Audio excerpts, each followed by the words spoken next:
Welcome to happy family. Today இன்றைக்கி நம்ம பார்க்க போகிறது வந்து மசாலா தோசை எப்படி பண்ணுறது அப்படின்ட்டு பார்ப்போம். மசாலா தோசைக்கு தேவையான பொருட்கள் வந்து வானலியில் எண்ணெயை விட்டுட்டு சீரகம் வந்து லைட்டாக வந்து ஃப்ரை பண்ணிக்கணும். ஃப்ரை பண்ணிவிட்டு அதுக்கு ஆனியன், ஒரு பெரிய ஆனியன் வந்து கட் பண்ணிவிட்டு அதையும் வந்து சேர்த்து போட்டு வதக்கிட்டு உருளைக்கிழங்கு தேவையான அளவு வேக வச்சு எடுத்துகிட்டு அதை ஃபுல்லாக தோல் எடுத்துகிட்டு அப்படியே ஃபுல்லாக மசிச்சு அப்படியே போட்டு அதையும் சேர்த்து ஃப்ரை பண்ணிடணும். அதுக்கப்புறம் கடைசியில் வந்து பார்த்திங்க அப்படின்னா கொத்தமல்லி மேலாப்பில் தூவிட்டு ஃப்ரை பண்ணிவிட்டு இந்த ஸ்மெஜ் பண்ணுறதுக்கு ரெடி பண்ணி வச்சுருக்கோம் மசாலா தோசை போடுறதுக்கு. இப்போ வந்து தோசையை நம்ம ஊற்றிடுவோம்.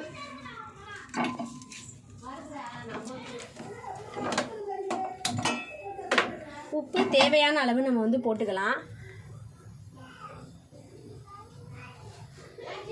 அந்த மசாலாலே வந்து நம்மளுக்கு தேவையான அளவு உப்பு போட்டுக்கலாம். இப்போ வந்து மசாலா தோசை எப்படி ரெடி பண்ணுறது அப்படின்றதுக்கு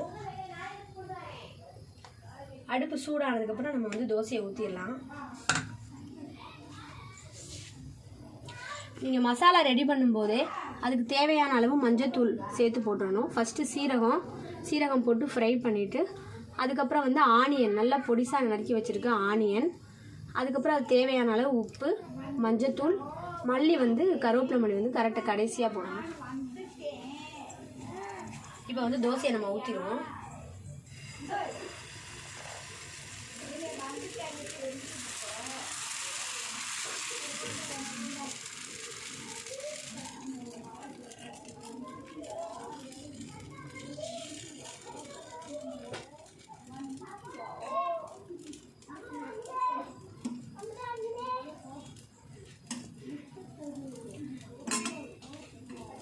தேவையான அளவு நெய் போட்டுக்கலாம்.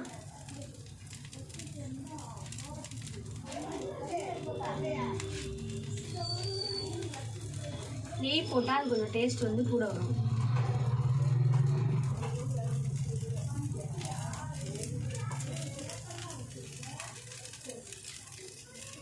நான் வந்து 3 தோசைக்கு தேவையான அளவுக்கு மசாலா வந்து நான் ரெடி பண்ணி வச்சுருக்கேன். நீங்கள் உங்களுக்கு எவ்வளோ தோசை ஊற்றுறீங்களோ அதுக்கு தேவையான அளவுக்கு மசாலா வந்து நீங்கள் வந்து போட்டுக்கலாம்.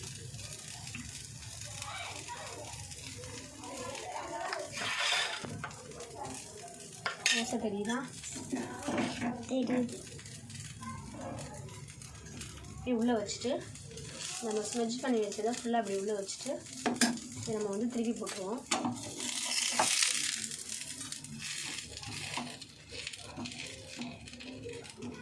இதை அப்படியே நம்ம திருப்பி போட்டுடலாம். மசாலா தோசை இப்போ ரெடி ஆயிடுச்சு.